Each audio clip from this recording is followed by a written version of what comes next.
I've been keeping a rainbow shark for about 1 year now. Keep watching to find out what I learned and how my experience compares to the typical advice found online. Hi there, it's Connor. Welcome to my channel where I share my journey through the aquarium hobby and help others learn from my experiences. I got an albino rainbow shark about a year ago now and wanted to talk through what I've learned so far, and as they tend to be somewhat of a controversial species as they're sold at common stores like Petsmart and Petco. But to get to a decent size, the aggressiveness is all over the place when you read online, and they're just kind of an interesting species. I first wanted to start off with why I got him. So I actually had a red-tailed shark when I was a kid, when I was in the aquarium hobby, and I thought his behavior was super interesting. I got him because I saw sharks at the store and I begged my dad to get me one. And then we had a little cave, and he ended up just hiding out in there, and then any fish that went near him, he would just chase him away. And I thought it was really fun, but he overall wasn't really that aggressive other than the fish that came near his cave. And I thought it was interesting. So when I got back into the hobby somewhat recently, once I had a tank that was large enough, I had to just get a rainbow shark. I wasn't sure if it was going to be a rainbow shark or a red-tailed shark, but I was at the store. The albino rainbow shark kind of called out to me. Just like a little guy, real skinny, but he looked healthy. And I ended up going and purchasing him. So let me start off with tank size and where I got him from. So I got him from Petsmart. He was just a little guy. He was about 2 inches long, but real skinny when I got him. I first put him in a 45 gallon. At Petsmart, they'll recommend 29 gallon for the minimum. Online, you'll pretty much read 55 gallon is the minimum almost everywhere. And to kind of further on that, it's more so a 4-foot tank is recommended. But if you had only him in a 29 gallon, probably fine. Maybe that's where they get the number from. Although the numbers tend to be smaller than typically found online. But so yeah, I first put him in a 45 gallon because I was kind of just learning then, and that's tanks as I had, and going by that, it seemed large enough. About 6 months later, I upgraded to a 65 gallon, and he was maybe about 4 inches long at that point. So I'd say the 45 is still fine at that point. Now, for what I'd recommend of the two, I'd say 55 is probably ideal, but it really depends what they're housed with. And I'll go into that in a bit when I get to the compatibility and the tank mates that I've had success with. I say that really matters, but I'd say 55 is probably ideal if you're going to put him in any type of community. Otherwise, 29 is probably fine if it's just him, or him and like another type of fish that dwells at the top. To add to that, though, they do like to swim around. He's very active during the day. You can see him right now. He's just hanging out, but normally he's swimming all over the place, so you have to keep in mind that they are very active fish. That's where the 4-foot kind of requirement comes from. As far as growth, when I got him, I said he's probably close to 2 inches, very skinny, but they grow moderate, I'd say somewhat slow. I'd say like a 1/4 inch to a 1/2 inch per month till about 4 inches. So he did grow from the 2 inches to 4 inches somewhat quick over those, like first 4 to 6 months he did. Since then, it's been very slow lengthwise, but he has gotten thicker. I'd say he's probably about 5 inches right now, and the max size is 6, but if you read the average online anywhere, it says from 5 to 6. So he might be kind of maxed out, but he might be just gaining some thickness at this point. But I'd say, from my experience, within a year of having them, if you get them as a juvenile, expect them to reach their max about 5 to 6 inches, but maybe gain some girth after that. But just be prepared that I wouldn't recommend getting him at like a 20 gallon if you're not going to upgrade him like very soon, because he'll get to the size that he's going to be as an adult pretty quickly. I'd say within 6 months, be ready for that. And the next big topic I want to touch on is aggressiveness. And then this is big because online you'll see anything from, oh, they're completely been peaceful, they're great in my community, to they terrorized my whole tank and I had to keep them completely alone, and anything in between. And my experience is kind of in between.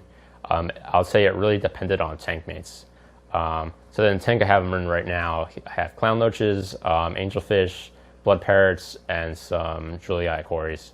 And he gets along great with all of them. But not all the tank mates I've had him with has been successful. It's actually the tank mates that he didn't like are unfortunately no longer in this tank due to him just harassing them and eventually passing away. Basically, there was only 2 species that I tried, and they were mollies and dwarf gouramis. And the dwarf gouramis weren't too bad until the mollies eventually all passed away. He ended up harassing the dwarf gouramis pretty bad after that. And I remember I had 2, and once the one passed away and there was one left, he harassed that one super bad when that was the only like I guess dips or fish as you call it, for him to chase. So my experience is it really matters on the species. So yeah, I wouldn't get mollies or fish like that. Like I really wouldn't get a live bear and put them in this tank, or definitely not like any type of gourami. It's kind of trial and error. I mean, there's the obvious advice: don't put other rainbow sharks or other sharks or fish that look like him. Surprisingly, and you'll find this as well online, is they do tend to get along with clownlets just really well, and that was my experience. So I was a little nervous at first, so I was going to try it out and then separate him if I needed to, but they get along perfectly fine. He actually tends to hang out with them and sort of, I guess, almost sees himself as a clownloach. I'd say the tank mates, it really depends on the species though. So it's kind of trial and error. I'd say before you put them with anything, do the most research you can online and see if people have had success. But I'd say for like mollies, I really, if you look that up online, nothing bad necessarily is said about it, other than like some people might have experience, but it wouldn't be a general no. So it kind of depends probably on the rainbow shark. But otherwise, if you get a rainbow shark, be prepared that you might either have to separate him or so you just might not be able to keep certain fish. Kind of learn that as it goes. I'd say that if you do want some safe fish, any cichlids that are larger, like by blood parrots and angelfish, even my sort of smaller juvenile angelfish get along fine with him. But yeah, I'd recommend something like that, and any semi-aggressive cichlids that are larger. I wouldn't recommend smaller kind of histogramma bottom-dwelling cichlids. I do actually want some, but I'm worried that he's going to harass them, especially since they're on the bottom. So yeah, I have noticed some interesting behavior with them. So one thing is said that he gets along with the clownloaches really well, and he has actually played dead with them. Not that often, but it has been seen before. And you wouldn't see that of a rainbow shark normally, so it's kind of funny if you think he's just trying to mimic their behavior, because they will play dead somewhat often. But he also is scared of the blood parrots. Blood parrots come near him really scared, and it's kind of funny because before we got the blood parrots, he was kind of the boss of the tank. Kind of peaceful with the angelfishes. Didn't really bother them. They didn't bother him. But he definitely wasn't scared of them. Whereas the clownloaches, they're not clownloaches. Whereas the blood parrots, if they get too close to him, he'll actually run away from them. So it's kind of funny to see that. He's very active during the day. You'll see him kind of swimming around all the time. Otherwise, he likes to hang out in the caves, but is a very active fish. And it does recommend to have a lid. I actually have a net lid on this tank, but I actually have never seen him actually try to jump out. I'm sure maybe he has attempted, but I've never actually seen that, but it is recommended to have a lid. It also could be because the tank I had him before this, the 45, had a glass lid on, so he might have learned the hard way not to jump, trying to jump out and hitting the glass. So he might just not do it because of that anymore. Okay, so for foods, I fed him a mix of just bottom feeder pellets and veggie pellets. It is definitely recommended to let them have some vegetable plant material in their diet. Also have a planted tank, so there's plenty of algae for them to graze on, which they do. I wouldn't consider them like gonna get rid of your algae if you have a problem, but they do like to have it, so it's good to have some. Otherwise, I've had these omega-1 veggie rounds that he definitely, when they're in there, he loves to gnaw on those. Otherwise, I've generally fed sinking wafers and these shrimp pellets, bottom feeder shrimp pellets, to my tank for all the bottom feeders, and he'll definitely eat all of them, but I try to always put some veggies in there for him. Otherwise, he seemed very healthy. He seems vibrant color and always swimming around, so it seems to be working well. I'll link to these foods in the description, though, if you're interested in buying any of them. Okay, so next I want to go over water parameters. And so online, generally what you'll find is a pH of about 6 to 8, a temperature of about 68 to 79 Fahrenheit. And for general hardness, soft to moderately hard is what you'll see. So I've generally found the numbers of about 2 to 15 degrees, but that'll vary from source to source. So I've generally kept him at similar parameters for the whole year that I've had him. And the whole time he's been colorful and very active and just looking healthy. I've never noticed any sickness or anything on him.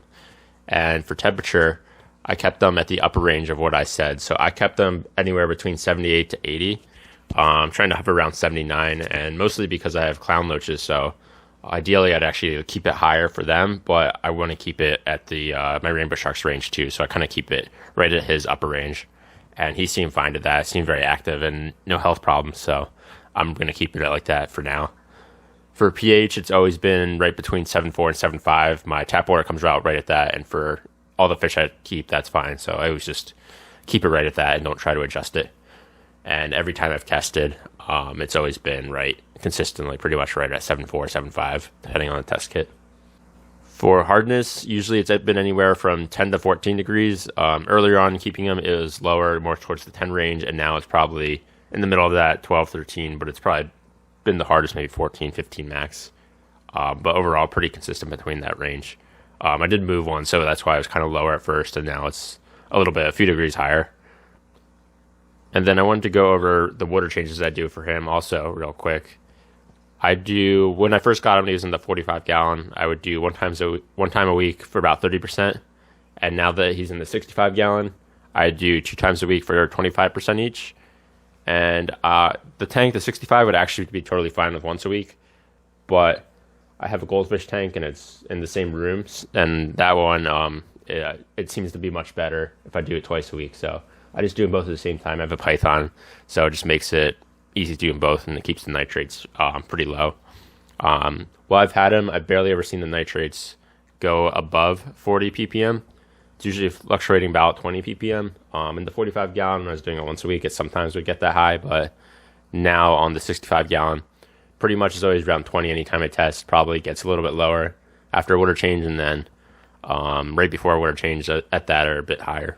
But that's pretty much what it's always been at. So now I want to talk about, I guess, my recommendations for someone else if you're thinking about getting a rainbow shark, if you haven't had one before. Basically, I'd plan ahead for this fish. It's an easy fish to see at the store and be like, oh, I want to get that kind of impulsively.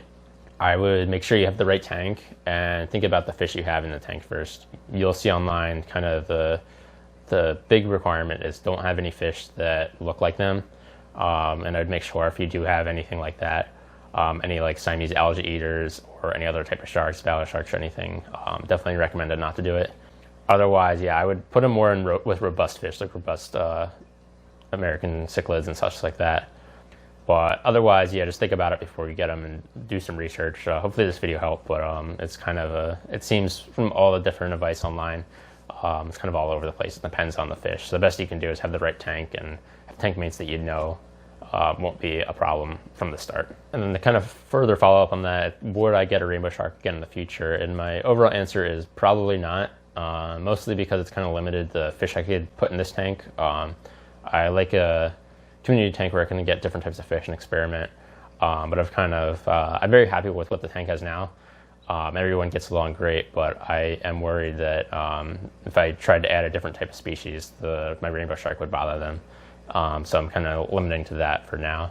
And then even when I do upgrade this tank, because my clown lobsters will get bigger, I probably am only going to put maybe like a severum or chocolate cichlid in there when I get a bigger tank. Because there's also some fish like dwarf cichlids that I've wanted that are cool, but I'm very much worried that he's going to bother them. And I did have like having a dwarf gourami as kind of a community tank, but that didn't work out. In the future, maybe I could see myself getting another one if I had a specific tank that I knew it would work in and I wasn't trying to be super experimental with it. But I did enjoy having them, and I do enjoy having them. In the future years when I don't have them anymore, I wouldn't rush out to get another rainbow shark right away.